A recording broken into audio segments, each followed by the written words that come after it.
Salutations, students of siege warfare. Professor Siege Captain's back with a long lecture today. Today we are going to be diving into one of the most brutal, complex, and consequential sieges in human history. What we're really examining today is two worlds that developed in isolation for over 5,000 years. It is a story of pure catastrophe and requires a lot of setup to get to the juicy bits. I'm gonna assume you know the bare bone basics of Spanish conquistadors, and that you've heard of Hernan Cortes at least once in your life. This story needs some serious context, but trust me on this. Strap in for the ride, because we're going to discuss how 600 Spanish conquistadors managed to topple an empire of millions. We have a lot of lengthy setup to get through, but it is essential and fascinating. This is Professor Siege Captain's lecture on the fall of Tenochtitlan.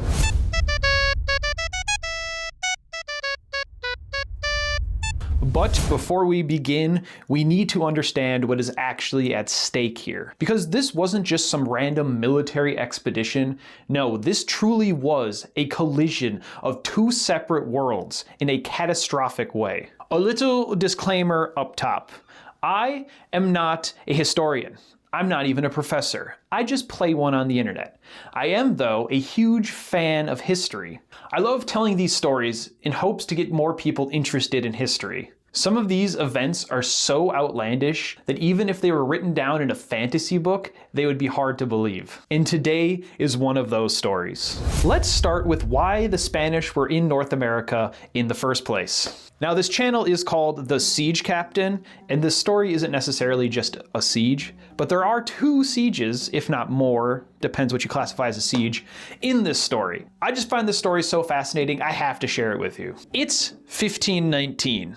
Spain has got a lot going on, and they're absolutely obsessed with gold and enriching their new empire. We're talking about an empire that just finished kicking out the Moors, the Jews, and unified under Ferdinand and Isabella. This empire was trying to desperately compete with Portugal in the sail around the world and get as rich as possible scheme. Y'all, does Christopher Columbus sound familiar to you? Because that was only about 30 years ago. The Spanish are hearing rumors of cities of gold in the West, and they're not gonna sit idly by as the darn Portugals get all the golden cities. They're gonna go find these cities themselves. So Spain sends out their own ships on exploration missions. But these weren't just your average everyday explorers. They were entrepreneurs looking for the biggest payday in human history. One of these explorers is our hero or anti-hero of the story, whatever you want to call him, Hernan Cortes himself. Cortes himself was a minor nobleman from Spain who had come to the Caribbean to make his fortune.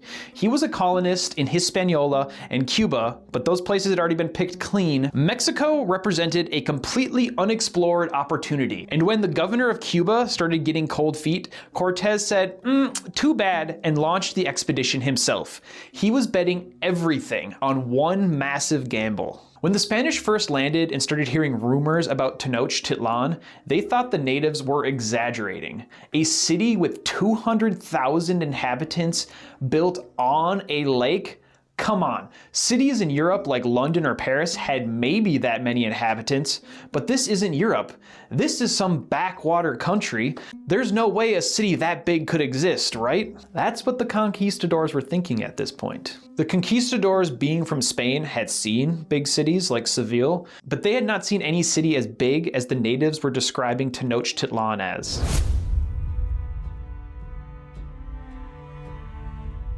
Here's what happened. It's 1519 and Hernan Cortes lands on the coast of Mexico. His target, Tenochtitlan, a city that was so magnificent, when the Spanish first saw it, they truly thought they were hallucinating. Bernal Diaz de Castillo, one of Cortes's soldiers, wrote that when they first laid eyes on the city from the mountains, they could not believe what they were seeing. Tenochtitlan was a city built on an island in Lake Texcoco. It was connected to the mainland spanned by 3 massive stone causeways that were perfectly straight and miles long. The city had canals instead of streets, and in these canals were canoes that transported goods and people alike all over the city. The city also featured floating gardens called chinampas, which fed the population. Massive aqueducts were also built to carry fresh water for miles from the springs into the city. And to top it all off, there were pyramids that towered over everything. But here is what really blew the Spanish mind. The city was clean, like spotlessly clean. The Aztec had teams of workers sweeping the streets daily, public toilets, running water, and garbage collection.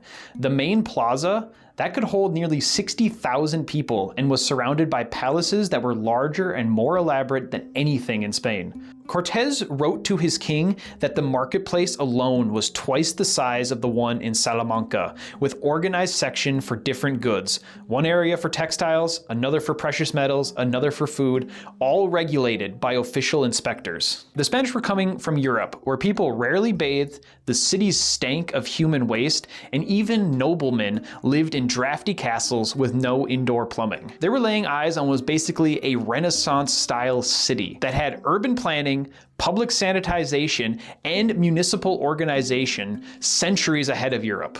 That is insane to think about.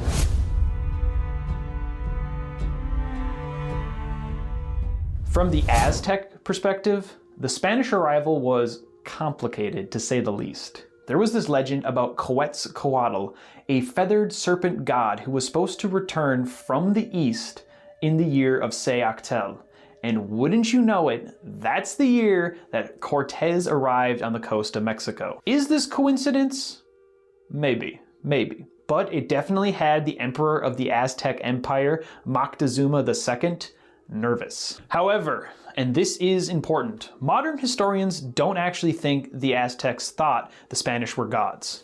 That story was probably later invented by Cortes to make himself sound more important than he actually was. What actually happened was probably more of a practical approach on Moctezuma's part. Moctezuma was a politician after all, running an empire, and the Aztec Empire was held together by tribute and fear. He wanted to figure out what these strangers were doing in his land before he committed an act of war. He was also probably playing it careful because of the legend aforementioned. The Aztec Empire wasn't like the European kingdoms. It was more of a protection racket. Many city-states would pay tribute to Tenochtitlan in order to not be conquered. Many of these tributary states hated the Aztec. The Aztec demanded gold, goods, and people for human sacrifice. The Tlaxcalans, the main rival of the Aztec Empire, had been forced to pay an annual tribute of young men and women for sacrifice at the Grand Temple in Tenochtitlan. This protection racket between the Aztec and the Tlaxcalans had been going on for over a century. That is a long rivalry. From the Aztec perspective, the Spanish looked like amazing allies. The Spanish had horses, which didn't exist in the Americas, iron armor, and those crazy fire sticks that create thunder and kill from a long distance away. Maybe these strange pale men could help with all those rebellious tributary states. Moctezuma, greeting Cortes's expeditionary force, sent large sums of gold to show respect. The Spanish saw these golden gifts like a shark smelling blood in the water. Cortes sent most of the gold and treasure he was receiving back to impress the King of Spain, but he kept detailed logs of everything he was seeing. In these logs, he wrote about the Spanish treasure. We're talking about wheels made of gold that were the size of wagon wheels. The Aztec also had intricate jewelry and feathered artwork that was more complex than anything the Spanish had seen coming from Europe. These treasures were more beautiful than anything in the European courts. They could not believe what they were seeing. This is when the Spanish started to realize they weren't just looking at a wealthy city. They were looking at an empire built on gold. A little aside here from Professor Siege Captain, I find it absolutely fascinating that this world that developed in complete isolation from Europe and Asia still found gold precious. There is something just primal about gold that the human mind is like, I need that. That is beautiful. This is mine now. But here is where the cultural differences became critical. The Spanish saw the accumulation of wealth as the goal. The Aztec believed that gold was supposed to flow upward to the gods and emperors. From there, it would flow back down in the form of public works and religious ceremony. The Spanish wanted to own the gold. The Aztec wanted to use it for religious purposes. The religious differences between these people could not be more stark. The Spanish were fresh from Reconquista. They had spent centuries fighting the Muslims and Jews and kicking them out of Spain. They viewed themselves as holy warriors spreading the one true faith. When they witnessed sacrifice at Aztec temples, we're talking about hearts being cut out of living humans.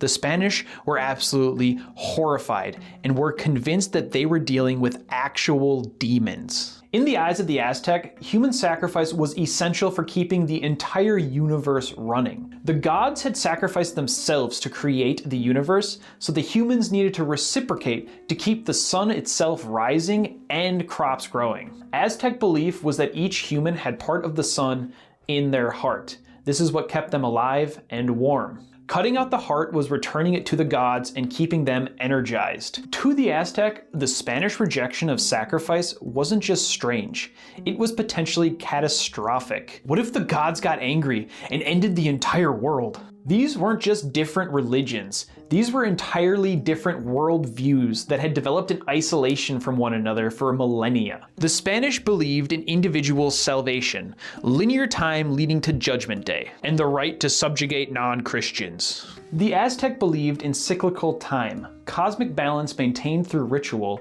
and the need for blood sacrifice to prevent an apocalypse. When Cortes and his men entered Tenochtitlan on November 8th, 1519, they were walking into the capital of an empire that ruled most of central Mexico. Try to picture aliens arriving and they show up at Washington, D.C.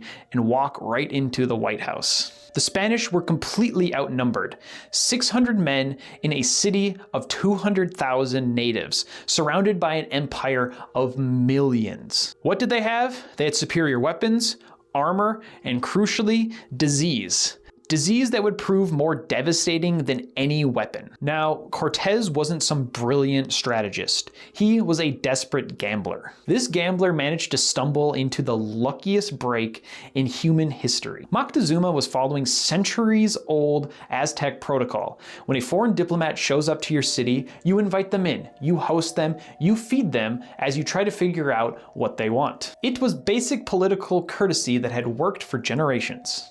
Cortes took advantage of this hospitality in the most backstabbing way possible. Moctezuma invites these strange visitors into his palace, feeds them dinner, treats them as honored guests. And what does Cortes do? Goes over to Moctezuma and he's like, hey, by the way, you're my prisoner now. I really appreciate the hospitality, Moctezuma, but you're gonna be staying with me from now on. Cortes just did the equivalency of being invited over to someone's house for Thanksgiving dinner and taking the entire family hostage. Crazy part? This actually worked. For a while, at least. Not because Cortes was particularly clever, but because Moctezuma was just being a decent host and he couldn't believe that anyone could be this much of a sociopath. And let's be clear, Cortes was a sociopath and a con man, and he would stumble into good luck time and time again because he would do things that would horrify anyone with basic human decency. The Spanish set up shop in one of the Aztec palaces. Cortes started parasitically ruling the Aztec Empire through his hostage emperor. He would steal tribute, destroy priceless artifacts, and melt them down so that he could more efficiently send them back to Spain, and was basically just being the worst house guest in human history. Moctezuma kept trying to run his empire to the best of his ability, while Cortes held a sword at his throat, and everything was going perfectly according to Cortes's plan until it wasn't.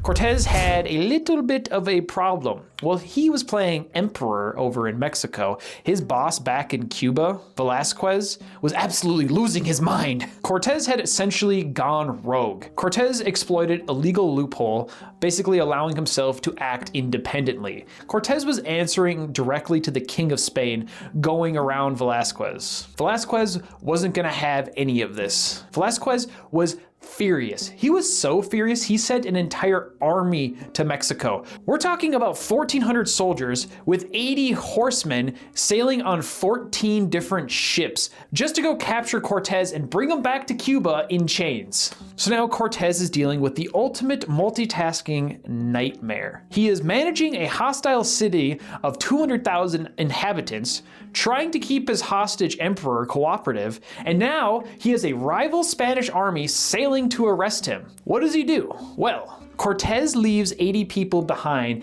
in Tenochtitlan. These Spaniards would be left under the control of Alvarado, while Cortes rides off to go meet the rival Spanish army. This is where things get really interesting. Alvarado was not the most, shall we say, diplomatically inclined.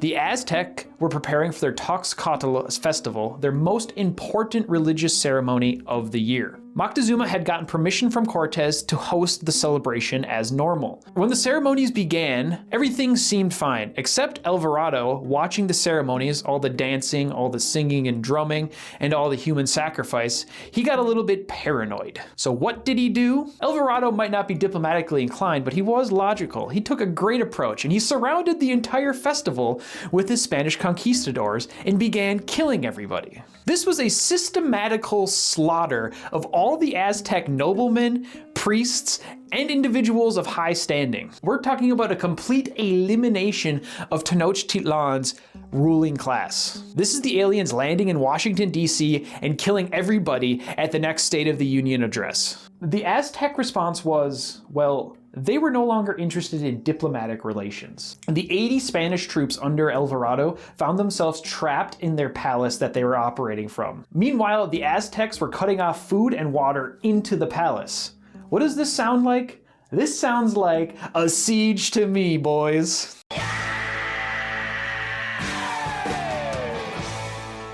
Meanwhile, Cortes was off fighting Narvaez, completely unaware that things have gone so horribly awry. Cortes left a paranoid maniac in charge, and it started a war.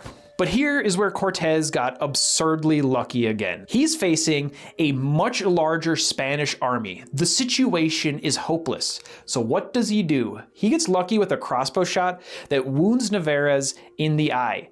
He then discovers that Narvaez's army is no more than greedy mercenaries. Cortes bribes an entire army to switch sides with gold that technically isn't his. He is a drowning man offering stolen treasure to anyone that'll help him keep afloat for a little bit longer. The fact that this worked says more about Spanish greed than Cortes's tactical genius. Cortes then races back to Tenochtitlan with 1,300 fresh troops, thinking he's just saved the day. All his problems are about to disappear. Instead, he finds a city in full revolt, his men trapped in a palace, and the Aztec are having none of his manipulative charm anymore. The Spanish tried everything to appeal to the Aztec. They had Moctezuma come out on a balcony and try to talk his people down. But the Aztec had wised up. Fool them once, shame on you. Fool them twice, fool me, can't be fooled again. The Aztec, they weren't buying it anymore.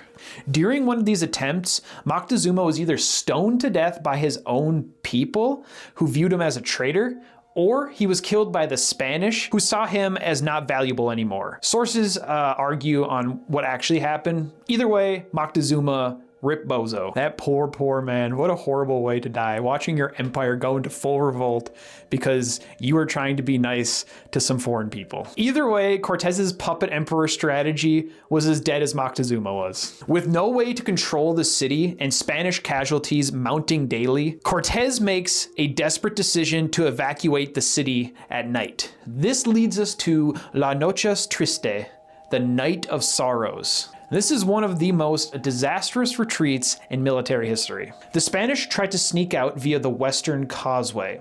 Carrying as much treasure as they could, they muffled their horses' hooves, brought wooden planks to bridge the canal gaps, and moved as quietly as possible. For a while, this was actually working. They crossed the first 3 canals undetected, but at the 4th canal, disaster struck. A woman fetching water spotted them and raised the alarm. What followed is a calamity of urban warfare. The Aztec, attacking from their war canoes, were on both sides of the causeway, shooting arrows at the Spanish. The narrow causeway meant that the Spanish couldn't form proper battle line. Many conquistadors, weighed down by their iron armor and the gold that they carried, drowned in Lake Texcoco. Others were captured alive and hauled away to be used as human sacrifice. The Spanish lost about 860 troops that night. That's nearly 2/3 of their force. They also lost almost all their artillery, all their crossbows, and a lot of their equipment. This is where we get the famous leap of Alvarado. This is one of those little tidbits that's almost just too juicy to believe actually happened. But from what we know, it actually did happen. Alvarado allegedly pole vaulted across a collapsing bridge with a spear. Whether this actually happened or is legend is up for debate, but this just goes to show how desperate the situation was for the Spanish.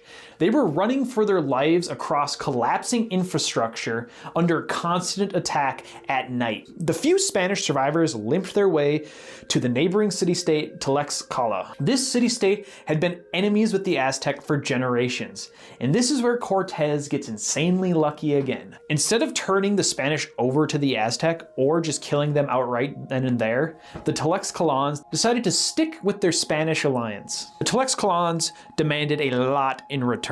They wanted an equal share of the spoils, they wanted to be able to build a fortress in Tenochtitlan, exemption from any future tribute, and they wanted another city-state in the surrounding area. While the Spanish were licking their wounds in the neighboring city-state, something happened that would prove to be more devastating than any weapon. Smallpox. The disease was probably carried by a Spanish slave who was left behind in the retreat. From there, smallpox spread through the entirety of the city. The Aztec had no immunity to these European diseases, and over the next 60 days, an estimated 40% of the population would die from the disease. The disease wiped out what was left of the priests, noblemen, and military commanders in the Aztec city. Basically, that's everyone who knows how to run an empire. It was biological warfare without anyone intending it to be. Meanwhile, Cortes spent months rebuilding his forces. Most importantly, he constructed 13 brigantines in Mexico. Essentially, brigantines are armed sailing ships that were going to be used to dominate Lake Texcoco. These brigantines were built inland by a shipwright in Cortes's forces. They used Tlaxcalan labor, then carried these ships in pieces through the forests and the mountains to the shores of Lake Texcoco. It was a massive logistical undertaking, but it would prove to be key for Spanish victory. And this is where the siege of Tenochtitlan truly begins.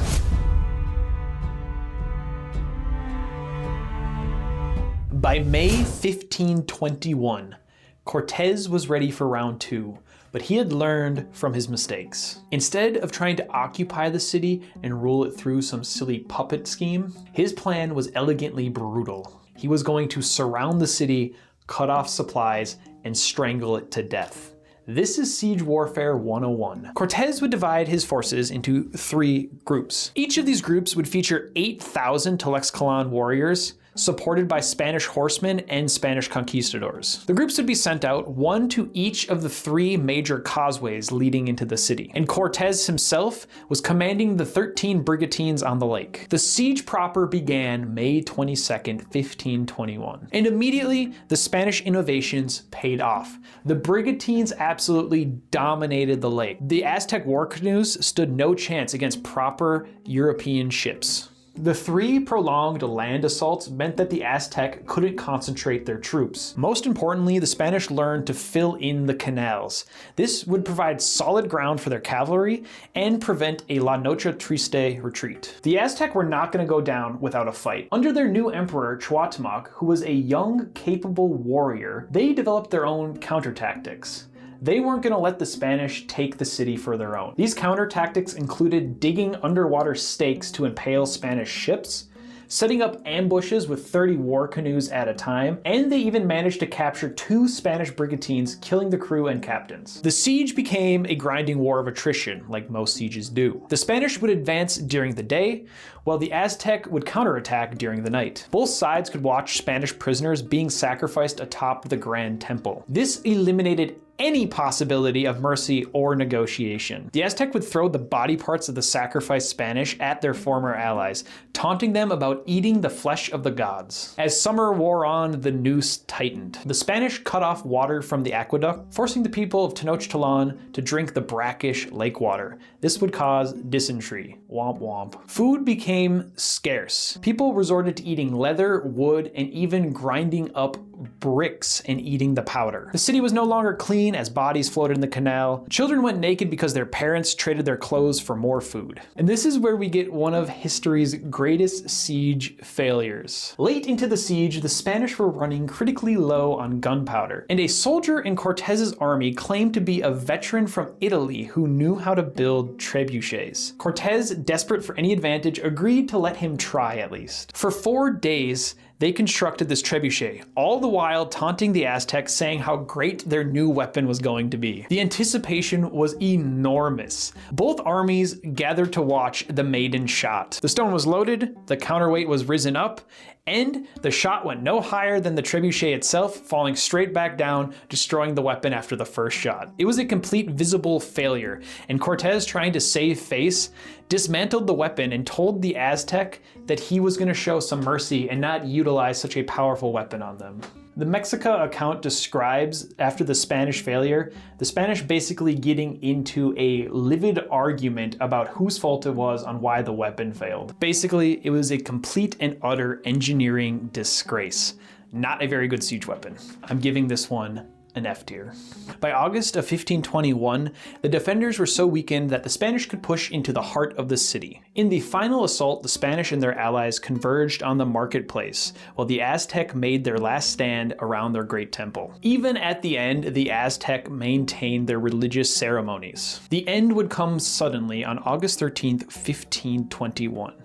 Hundreds of refugees tried to sail across the lake in their war canoes, but they were intercepted by Spanish brigantines. On one of these war canoes was the new emperor Cuauhtémoc. He was captured trying to escape the city with his family and what was left of the royal treasure. With their emperor gone, the Aztecs' organized resistance collapsed. What followed was one of the bloodiest sacks in history. The Spanish promised their Tlaxcalan allies that they could loot the city. The Spanish couldn't have controlled what happened next, even if they wanted to, which I'm sure the Spanish didn't really care what happened anymore. They were just kind of done with the situation. The Tlaxcalans, who had paid tribute and provided human sacrifices to Tenochtitlan for centuries, took out their revenge on the city. They would not spare women and children. They broke into every house, stealing everything they could and killing indiscriminately. Cortes, trying to spin the story in his favor, wrote the king saying that he did station a Spanish troop on every single street corner trying to prevent atrocities from taking place. But of course, the mere 900 Spanish soldiers were not enough to stop the Tlaxcalans from sacking the city. An estimated 15,000 Aztecs who had already surrendered would be killed by the Tlaxcalans that night. The final casualty count was staggering. It is really hard to estimate this number, just given we don't know the population of Tenochtitlan at the time. We don't know how many Tlaxcalans were there. So many people drowned in the lake. It's really hard to keep track of bodies that are drowned in a lake. But numbers range from the low end being 100,000 to the high end being 240,000, nearly 250,000. To put that into perspective, that is essentially the population of Paris or London at that time. The city that had been called the Venice of the New World was destroyed. Completely and utterly destroyed. The Spanish would literally build modern-day Mexico City atop the ruins after draining Lake Texcoco.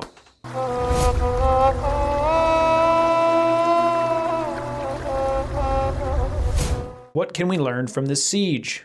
Well, we can learn that innovative tactics and inventions can overcome massive numerical discrepancies. The brigantine ships The cannons, their iron armor, allowed a much smaller force to overcome a much larger adversary. Second, we can learn that alliance management is more important than military prowess. The siege of Tenochtitlan was only possible because the Spanish convinced 200,000 indigenous troops to fight alongside them. Unlike in civilization, where I never choose diplomacy, it actually worked out here. But perhaps most importantly, what we can learn from this siege is just how warfare can spiral beyond anyone's control. Just as we saw the sack of Rome spiral out of control, Constantinople's final assault became uncontrollable.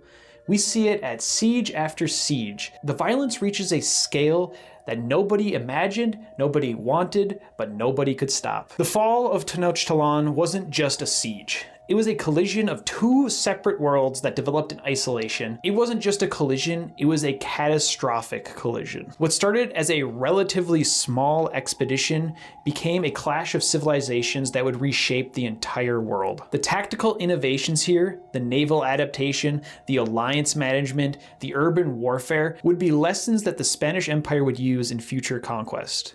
They learned some lessons. They just learned the wrong lessons. And it all started because a greedy opportunistic took advantage of an emperor's hospitality, then left a paranoid maniac in charge while he went to go fight his own people. Sometimes the most devastating weapons in siege warfare isn't the catapults or cannons. It's also not that trebuchet you tried to build. Sometimes the most devastating weapon is the disease you carried along the way. It is also the friends you make along the way, as the Spanish made friends with the Tlaxcalans. Another devastating weapon is cultural misinterpretation that turns into annihilation. Thanks for joining me on this deep dive. This story was a fun one to research. Every single piece that I read, listened to, what have you, just got me more and more excited about it. I couldn't wait to share it with you guys. Let me know in the comments what you would like to see on future episodes. Also, let me know what was your favorite part of this episode. Was it the naval contraptions, the urban warfare, or was it that trebuchet that the Spanish tried to build? That was kind of fun. Maybe it was the alliances. Maybe it was Cortes just getting lucky time and time again. My favorite part is how Cortes went to fight Narvaez's army and managed to bribe the entire army to his side. That is just completely unbelievable. I don't even know how that even begins to happen. How do you even begin negotiations like that? That goes to show how far exploiting greed can get you. But this is case in point to what I was talking about earlier in the episode, where things in history can happen that are so outlandish, they're hard to believe even though they happened. And that will do it for today. As always, I am an eternal student. Comment down below anything I got wrong. I do not want to live in ignorance. It is the truth that I am after. Also, thank you for your time. Time is the one resource that we will never get any more of, and you decided to spend some of that time with me. I greatly appreciate it, dear viewer. Until next time, this is Professor Siege Captain reminding you that sometimes the most important lessons from sieges isn't the tactics or the innovations, that things can get out of hand and out of your control, and when they do, horrible things happen. Remember that next time you want to siege a city. Go forth, siege the day, and class dismissed, you cursed conquistadors. And I can take off my laurels. He's no longer resting on his laurels.